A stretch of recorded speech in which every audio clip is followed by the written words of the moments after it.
एक तो अपनी आदत होती है कि हम लोग बुक्स पे बड़ा बिलीव करते हैं, बहुत सारी किताबें उठा के ले आएंगे और लाइब्रेरी में या जो भी रूम में बैठते हैं ना, वहां पे इतनी इतनी बुक्स जब सजी होगी तभी हमें सुकून मिलता है कि हाँ यार अब ठीक है, अब पढ़ाई यूपीएससी वाले लग रहे हैं। तो ये बहुत ही गलत चीज है। बुक्स लेके आओ आप बहुत ही कम। एक तो सारी एक साथ मत लेके आओ कि सारे सब्जेक्ट एक साथ ले और पढ़नी स्टार्ट कर दी, वो बर्डन फील होता है कि इतनी सारी बुक्स है कैसे कंप्लीट होगी। आपने ज्योग्राफी स्टार्ट किया, ज्योग्राफी की बुक्स लेके आओ या नोट्स लेके आओ, आपकी कोचिंग के हैं तो उनको कंप्लीट करो पहले, और एक रीडिंग मारते ही दोबारा दूसरी रीडिंग मारो। क्योंकि एक रीडिंग मार के आपने पॉलिटी उठा ली, 15 दिन पॉलिटी में दिए, ज्योग्राफी खत्म, है ना।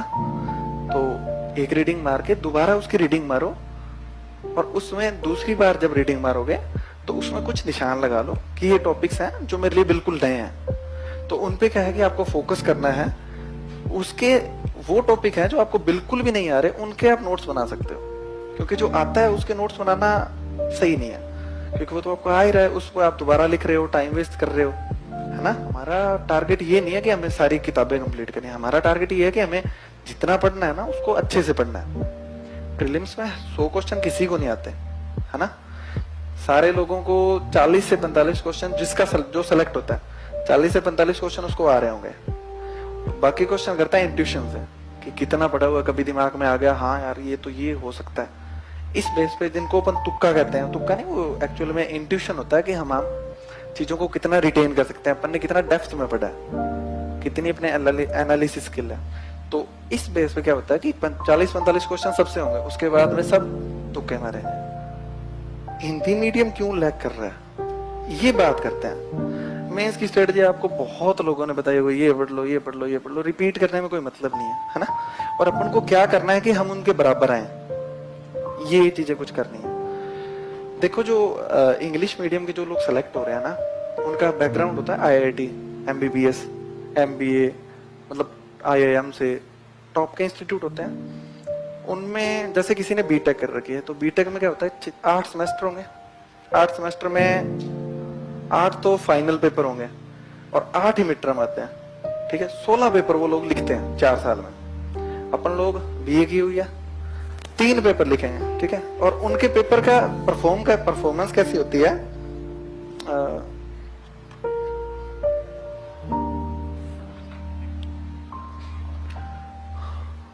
जैसे वहां पे पहले तो 1-1 नंबर के क्वेश्चन आएंगे, ठीक है।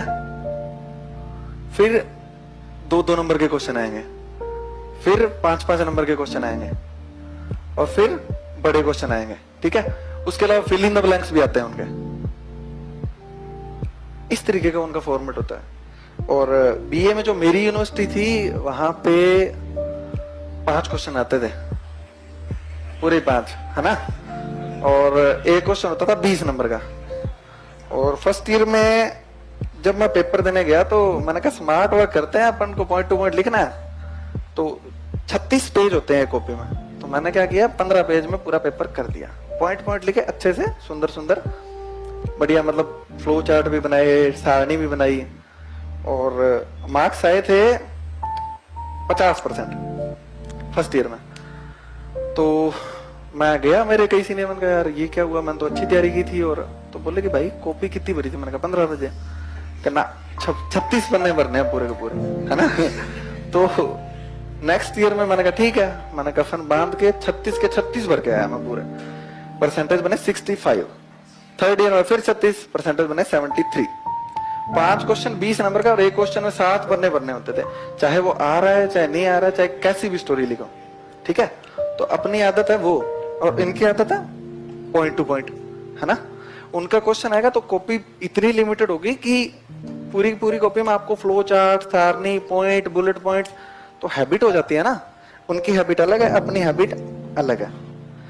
तो ये मेन तो रीजन है कि क्यों उनके, और अपन जब आंसर लिखेंगे तो मैं तो देखता हूँ, तो हम लोग इंट्रोडक्शन लिख देंगे 1 पेज का, तो और फिर जगह ही नहीं बचेगी, क्या लिखें क्या नहीं लिखें। फिर बोलेंगे अरे यार पेज ही कम थे, और फिर जब इतना भर देंगे पेज तो लास्ट वाले 2-3 क्वेश्चन छोड़ जाएंगे।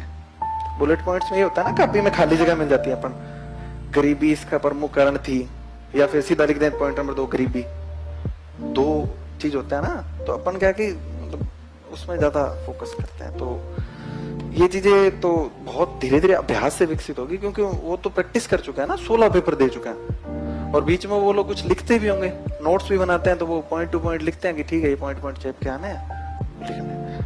तो पहली चीज तो ये है कि सबसे बड़ा रीजन ये है कि हमको क्यों मार्क्स कम मिल रहे हैं।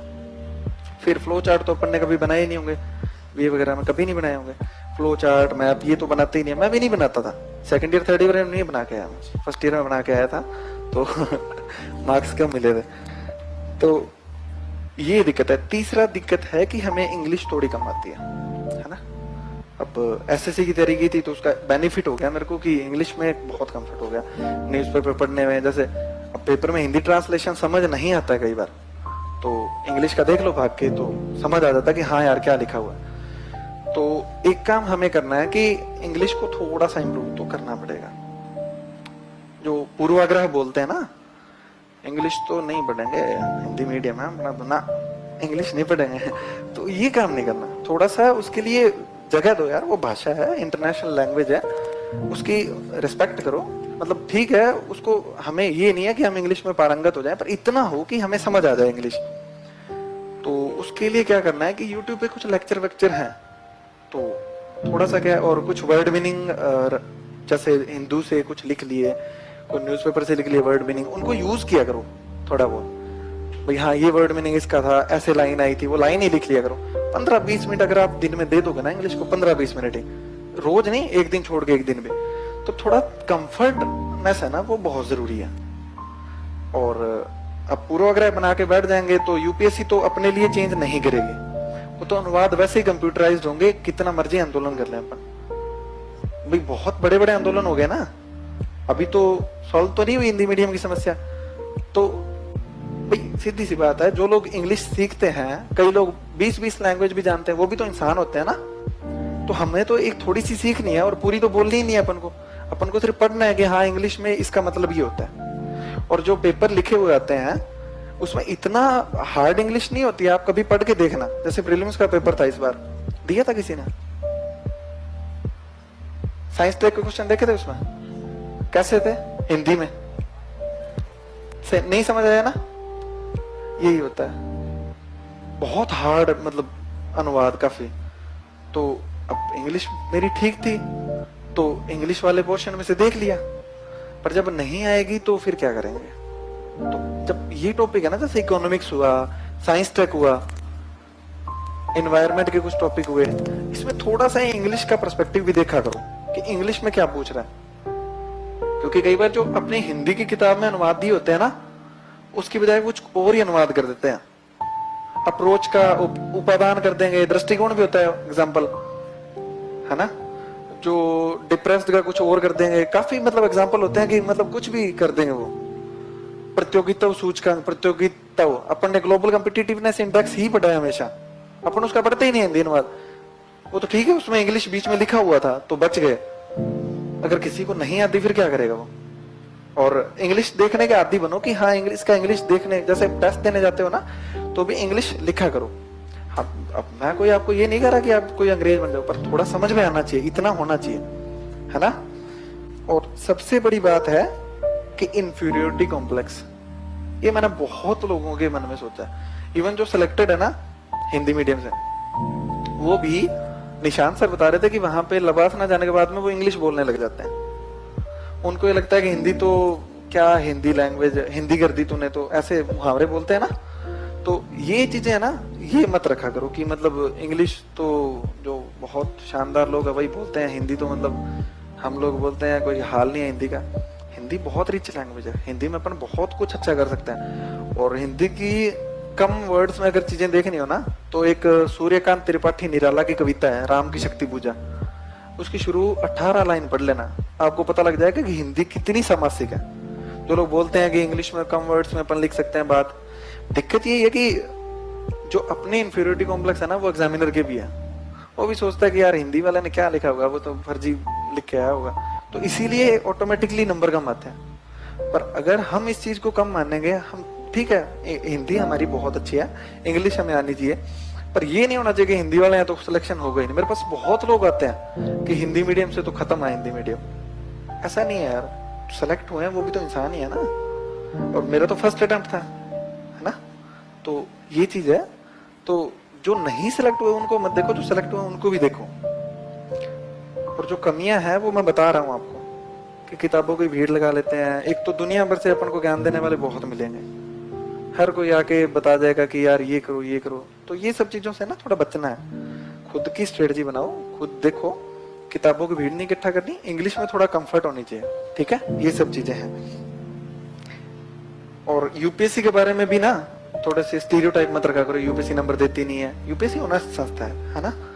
तो आज तक थर्ड रैंकर भी हिंदी मीडियम से है, तो ऐसी बात नहीं है, अभी फर्स्ट रैंकर भी आएगा, ऐसी बात नहीं है। तो पॉसिबिलिटी तो होती है ना हर चीज की, तो ये चीज रखा करो। तो आप जब कभी भी यूपीएससी के बारे में सोचते हैं तो डिस्कशन बैठता है 5-7 लोग, तो बात करते हैं, ऐसे है, उसका नहीं हुआ, उसका नहीं हुआ, 1-1.5 घंटे फुल बातें चलेगी इसमें। लास्ट में क्या होगा, चलो छोड़ो यार, क्या फर्क पड़ता है, तैयारी करनी पड़ेगी। तो वो 1-1.5 घंटा क्यों वेस्ट किया आपने, जब तैयारी ही करनी थी भाई। या तो ऐसा सोच लो आपको घर जाना है किसी को, भाई चलो मैं आपको बोल देता हूँ कि यूपीएससी भेदभाव करती है, कितने लोग है जो छोड़ रहा है। तैयारी तो करोगे ना, कर रहे हो ना, क्लास में आओगे ना, तो फिर क्यों सोच रहे हो। करती है तो भी क्या दिक्कत है, नहीं करती है तो भी क्या दिक्कत है, हमें तो मेहनत करनी है ना। और सिलेक्ट हो रहे हैं ना लोग, या तो ऐसा हो कि एक भी बंदा नहीं हो सिलेक्ट, तो फिर अपन बात करें। एक भी हो रहा है तो अपने लिए चांस है, इतनी पॉजिटिविटी तो रखो यार। तो ये 4-5 चीजें हैं आपको करनी है, करनी ही है, करनी ही पड़ेगी, क्योंकि सेलेक्ट होना है तो इतना तो झेलना ही पड़ेगा।